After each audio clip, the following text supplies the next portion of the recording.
You know the obvious names on defense. We're going to tell you about the less obvious names. You are Locked On Sun Devils, your daily podcast on the Arizona State Sun Devils, part of the Locked On Podcast Network, your team every day.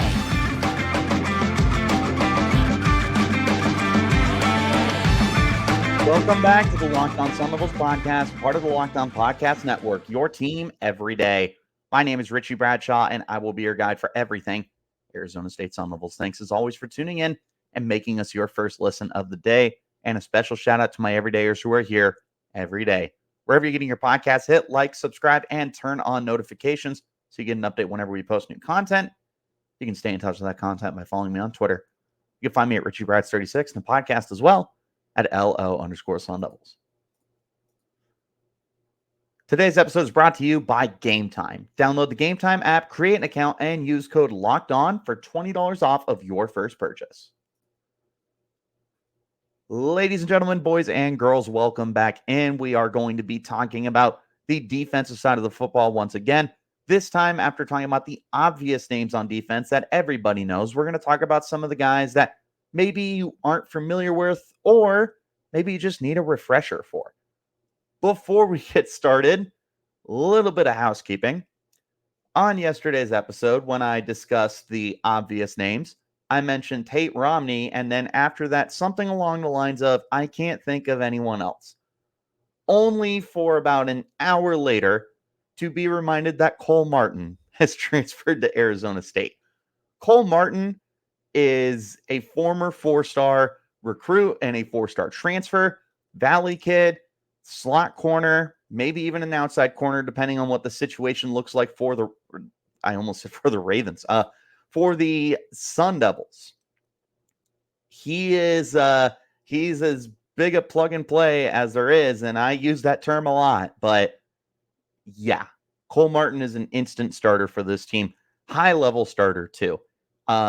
Very embarrassed that I forgot him. Mr. Martin, if for some reason you're watching this, my apologies to all the Cole Martin fans. My apologies. Will not happen again.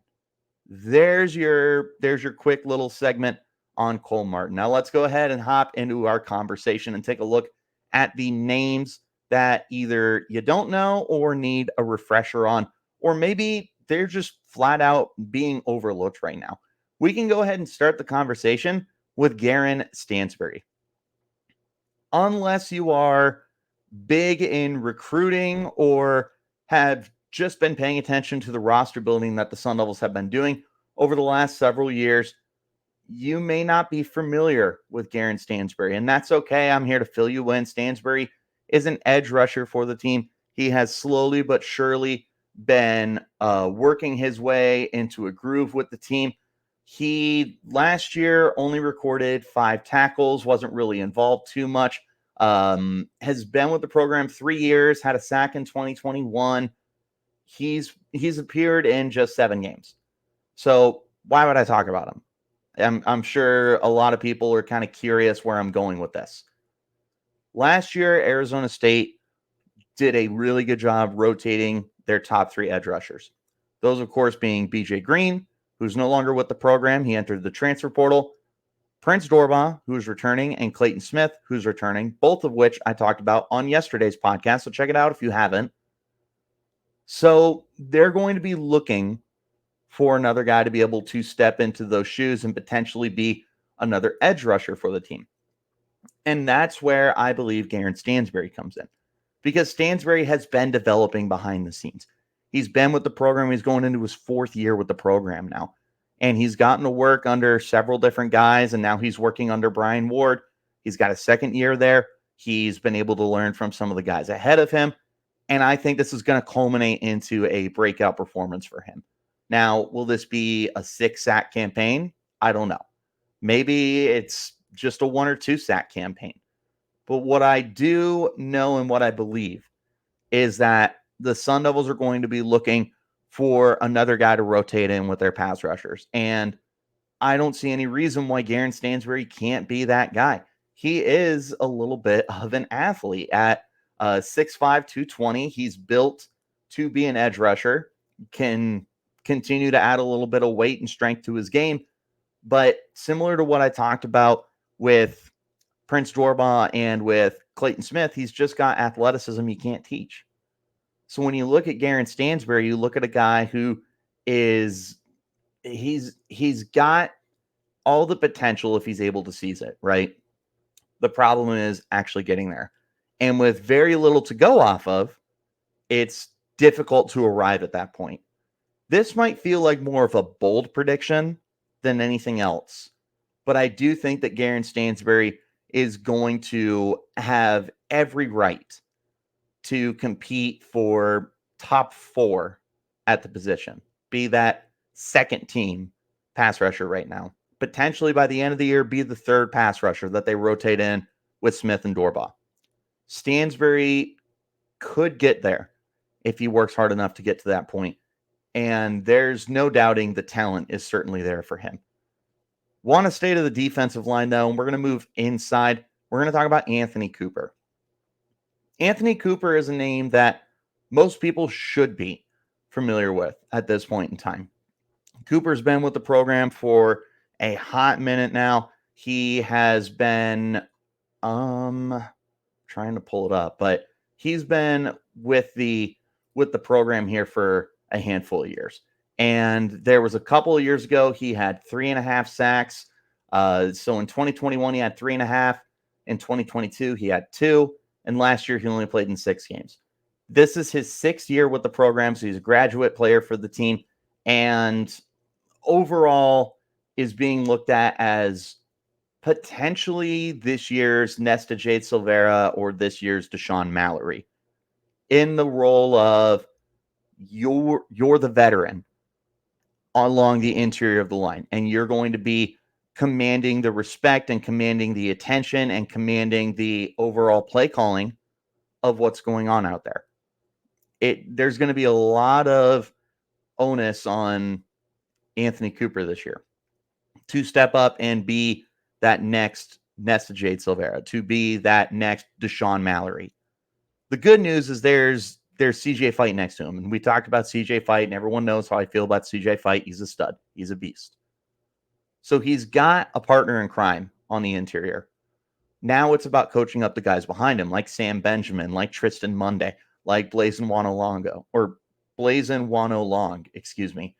There are plenty of guys here that are going to be needing some coaching to get to that next step. And Anthonie Cooper is potentially that bridge player to help get those guys to the next step. That's kind of the role that I envision Anthonie Cooper in more than anything, is maybe a mentor role. I don't know if this is a guy who's going to get 50, 60 tackles and a handful of sacks. But what I do know is that when he's healthy, he's going to play hard. He's going to put all his effort that he possibly can onto the field. And he's going to be someone that people gravitate to. He's been here. This is his 6th year. He knows what it means to be an Arizona State Sun Devil. He's won games and he's lost games. He's now been here for the Herm Edwards era and the Kenny Dillingham era. And he's seen the change. He's been one of the constants of this team. That's one of the biggest reasons I have him on here.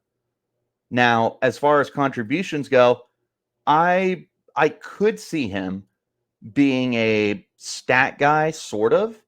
I just don't know how much I would be counting on it. In 2021, his best season, he had 30 tackles, 5 tackles for loss, 3.5 sacks. That would be a great year, in my opinion, especially because I think so many of your sacks are going to be coming from the outside. The Sun Devils just haven't had too many sacks come from the interior of their line for a minute now, probably since the Jermaine Lole days. So asking him and keep in mind, those 3.5 sacks he got in 2021, he was an edge player.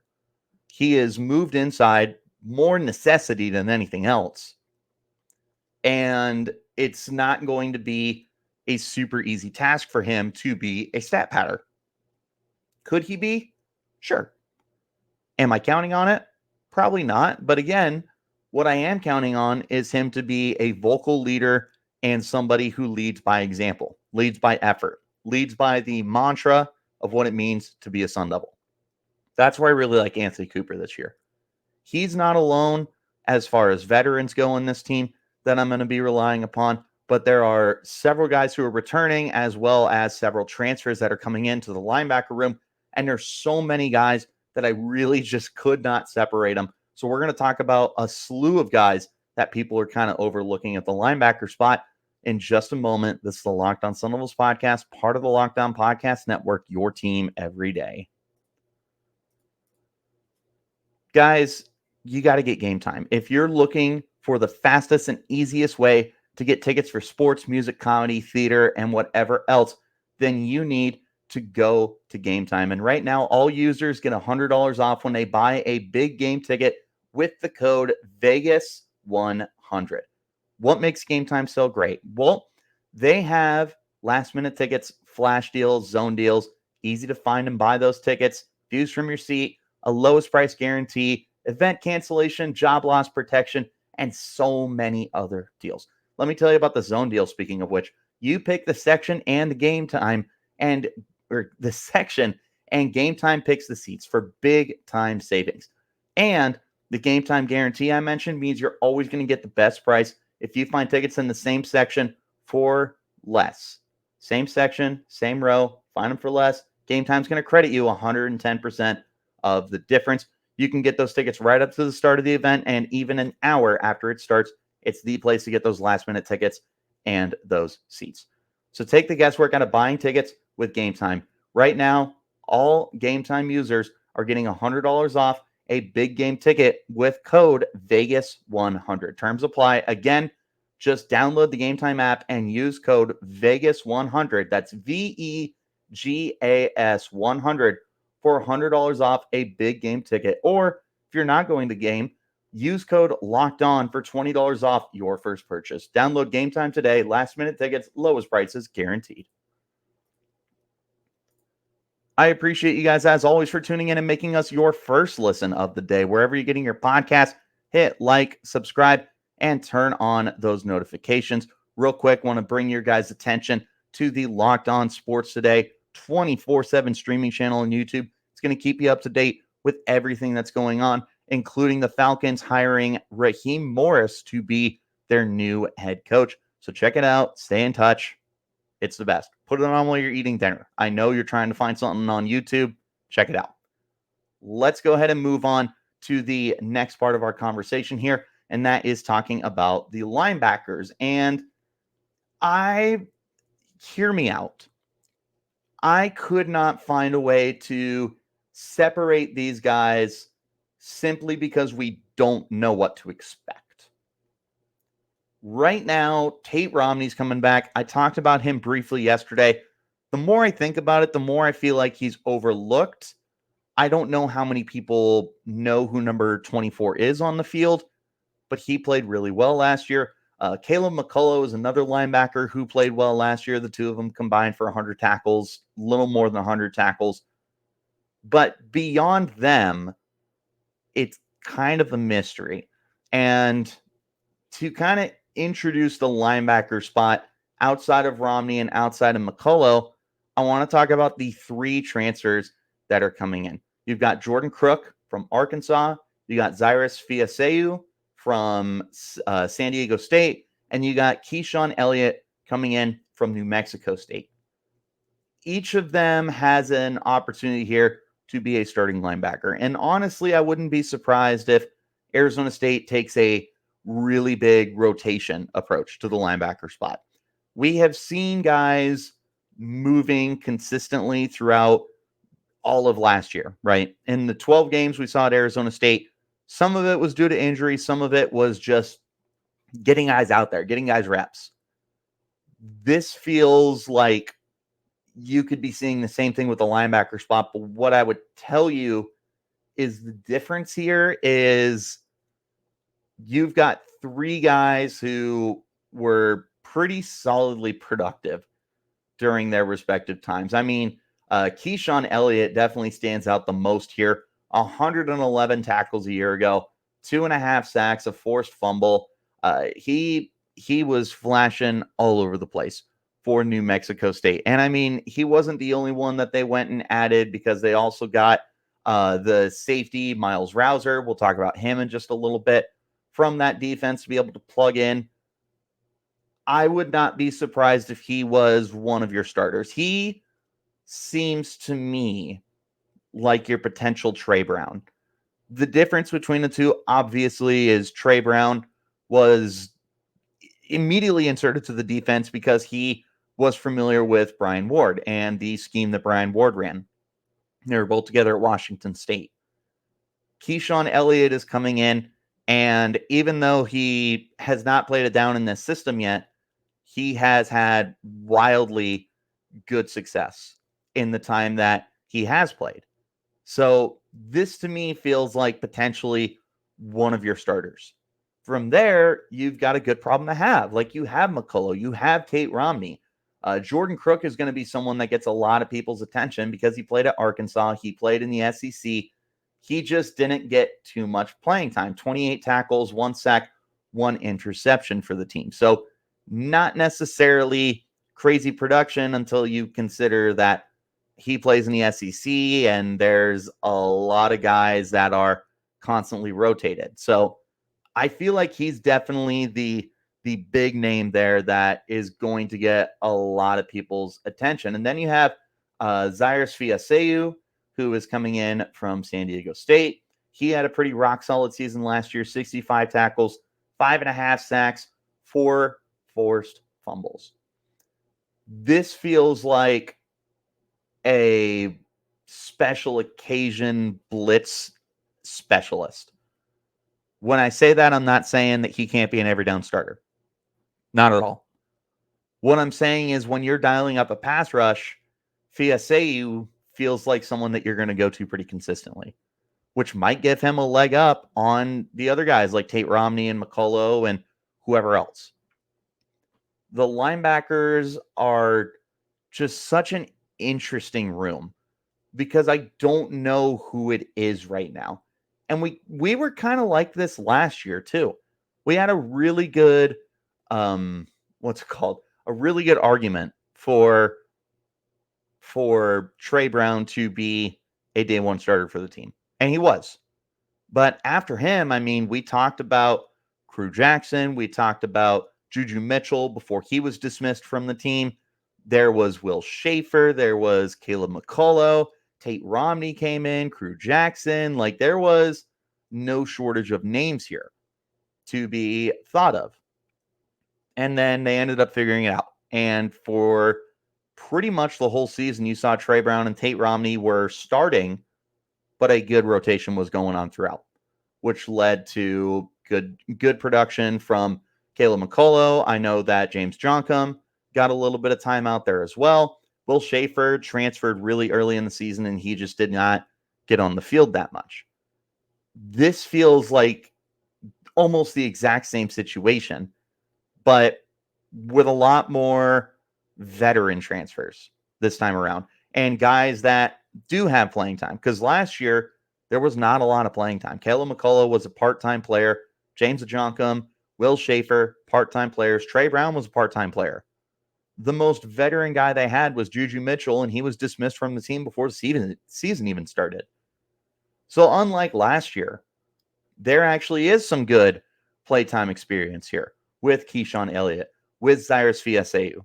There's a lot of potential for a quality rotation, which is the reason why they're on my overlooked spot right now. Is you look at it and you're like, man, there's not a guy. There may not have to be a guy. You don't need a NFL middle linebacker on your defense to have a good defense. At the end of the day, Merlin Robertson, Kyle Soley, and Darian Butler, while they've gotten pro opportunities, they weren't like Ray Lewis. And guess what? We had great defenses under them. So if Fiaseu, if Elliott, if Tate Romney, whoever it is, are able to play at that level, then man, you take it and run. And there's some reason to believe with some of these guys that you might be able to get that kind of production. Right now, I look at it as Keyshaun Elliott probably Tate Romney, and then a rotation of guys. Zyrus Fiaseu is definitely the most tantalizing name, especially as a pass rusher. We'll see how it shakes out, but the bottom line, I think the linebacker spot is getting a little overlooked right now. And again, I can't really flesh out one guy over another. What I can tell you is you're going to get production out of him this year. I feel confident with that. And I feel confident in the secondary as well. There's one safety who stands out to me, but of course, we're going to shout out all the safeties in just one moment. This is the Locked On Sun Devils podcast, part of the Locked On Podcast Network, your team every day. There are 3 more games in the NFL season, but don't worry, there's still plenty of time to get in on the action with FanDuel, America's #1 sportsbook. Right now, new customers get $150 in bonus bets guaranteed when you place a $5 bet. That's $150 in bonus bets, win or lose. The app is easy to use, and there's so many different ways that you can bet. There's those live same-game parlays. You can find bets in the new Explore tab. You can make a parlay in the Parlay Hub, the best way to find popular parlays, and more. So visit FanDuel.com/lockedon and make your first bet a layup. FanDuel, official partner of the NFL. One more time, I appreciate you guys for tuning in. As always, wherever you're getting your podcast, hit like, subscribe, turn on notifications so you get an update whenever we post new content. Again, I want to bring your attention to the Locked On Sports Today 24/7 streaming channel on YouTube so that you're updated on all the big news in the pros, in college, and across every single league. Check it out. Stay up to date. Awesome. Let's round out our conversation talking about the safety spot. There are some corners I'm interested in. Mason Williams definitely has a lot of my attention. He was somebody that really flew under the radar last year, and part of that was because he just didn't get a ton of time on the field. He played 9 games. He had 13 tackles. He could potentially be a starter for you this year. I felt that he was one of the guys last year who was potentially in line for a bigger role and was just, I mean, the guys ahead of him were good. Like D Ford, Roe Torrance, Ed Woods. You had a great 1, 2, 3. So there is a wide open opportunity now for Mason Williams to be number 2. He is definitely on kind of like an honorable mentions list, I suppose, you can make here. I want to talk about safety in particular. I want to talk about one guy more than anyone else, though, and that's Montana Warren. So anybody who knows me, anybody who's listened to this podcast knows that this is a very pro Montana Warren space is what I was trying to say. This dude is it. He is a 3-star from Texas. He redshirted last year. He appeared in the U of A game and had a single tackle, which I didn't even realize because he was just banged up all year and didn't get opportunities to get on the field. Now he is going into this offseason 100% healthy after suffering his injury during Camp T last year. If he's healthy, man, this kid's lights out. We got to see him up close in person in practice every day during training camp. Every single day, this guy was bringing his all. Every single day, this guy was an absolute menace to opposing offenses. All of them. Drew Pine, Trenton Bourget, Jaden Rashada, Jacob Conover, didn't matter who was at quarterback. They were struggling to move the ball against number 18, who played deep, who played shallow, who played in the slot, who blitzed. I mean, he did everything. He was Mr. Do-It-All. This was one of the most exciting chess pieces that the Sun Devils had, and we got it taken away before we even got a chance to see how it was going to turn out. He's back, and he's healthy. And this is absolutely going to be a kid that we're going to be talking about throughout the season. Number 18 is someone you need to watch out for. 100%. This kid is a 4-star in any other state, but he played in Texas, and he got overlooked because of that. And now he's coming to Arizona State. He's flashed the potential. He's flashed the upside, the athleticism, the talent. He's going to feast this year. But there's a lot of other safeties, too, that I want to make sure that I get in there. Xavion Alford. did not know what to do with him because he is known, but he didn't play last year. He didn't play because of the NCAA, all their crappy, what's it called, eligibility stuff that they got going on. Like, they were absolutely flexing their muscles on him, and he paid for it, and it was totally crappy. So you got that going on. You've got you had him show off some potential at USC prior, and then he comes to Arizona State after going to Texas as well, and it didn't work out. So trying to figure out where to put him was a little difficult for me. So I definitely want to shout him out. Again, he's known. We just haven't seen him play. Kamari Wilson, kind of the same thing, but transferred from Florida, former 4-star kid. Not sure how he gets rotated in. And then there's Myles Rowser, better known as Ghost, transferring from New Mexico State, coming along with Keyshaun Elliott. Hyper productive last year for the Aggies. He's a turnover maker. I wonder if he's probably your number 2 safety right now. Shamari Simmons, who I mentioned yesterday, feels like the number 1 until further notice. They got a very good problem to have at safety.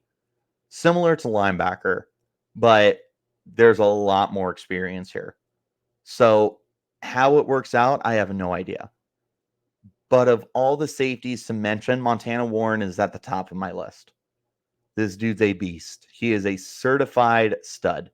So as long as he's healthy, and, we always are under that assumption that they're healthy, then this kid's going to ball out.